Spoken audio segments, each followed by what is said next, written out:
সংগ্রামী সাথী বন্ধুগণ, এবার বক্তব্য রাখবেন আমাদের যুব সমাজের অহংকার যুবলীগের সাধারণ সম্পাদক এবং ইউনিয়ন থেকে যিনি সর্বোচ্চ চেয়ারম্যান নির্বাচিত হয়েছেন ইসলাম জনাব সিরাজুল ইসলামকে বক্তব্য রাখবেন সিরাজুল ইসলামকে।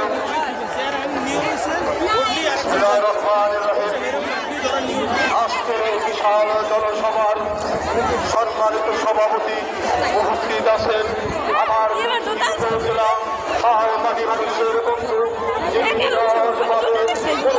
করে মাতার ঘাম পায়ে প্রতিষ্ঠা করেছেন। আমি প্রথমে স্মরণ করি এই দুমকি উপজেলার কৃতি সন্তান সাহেবের নাম।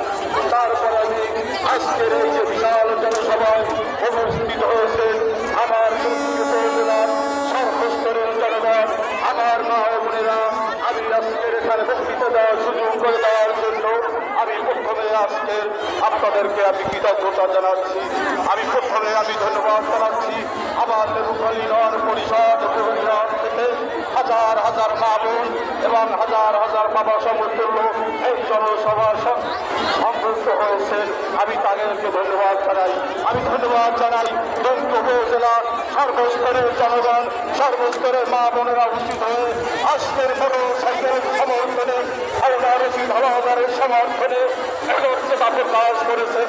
আজকের একত্রতা প্রকাশ করেছেন দুমকি উপজেলার মাদক মুক্ত করার জন্য। আজকের একত্রতা প্রকাশ করেছেন শিক্ষাকে যারা অবাঞ্ছিত ঘোষণা করে তাদের বিরুদ্ধে আজকের একত্রতা হয়েছে। আজকের যারা মিথ্যাচার করে দুমকি উপজেলাকে চাইনি তাদের বিরুদ্ধে আজকে জনগণ জাগ্রত হয়েছেন। রশিদ হাওলাদারের নেতৃত্বে আমরা 9 তারিখে মোটরসাইকেল মার্কা ভোট দিয়ে আমরা দুমকি উপজেলাকে পেশামুক্ত কলঙ্ক মুক্ত দুমকি উপজেলা করব। আমাদের আজকের মিশন হবে আজকের এই জনসভা থেকে বলতে চাই আজকে দুমকি উপজেলায় যেসব ভাই আমার ছোট ভাইরা নেশাগ্রস্ত করেছেন যারা তাদেরকে 10 তারিখ হাতে আমরা আমার মা বোনকে নিয়ে ওদেরকে প্রতিহত করবো। দুমকি উপজেলায়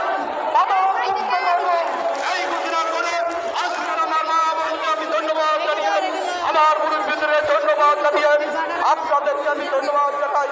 আর মাত্র 2 দিন আপনারা কষ্ট করবেন আমাদের বিষয়, আমাদের দুমকি উপজেলার স্বার্থে, আমাদের প্রত্যেকটা জনের স্বার্থে। আপনারা তাদের কাজ নিয়ে যারা টাকা নিয়ে এসেছেন তাদেরকে প্রতিহত করবেন। যেখানে পাবেন কালো টাকার লোক সেখানেই ধরে তাদেরকে পাকড়াও করতে হবে। আপনারা কি পারবেন না? আমরা আছি প্রস্তুত, আমরা আছি মাঠে, আমরা মাঠে থাকবো, কালো টাকায় প্রতিহত করবো। যারা মিথ্যাবাদ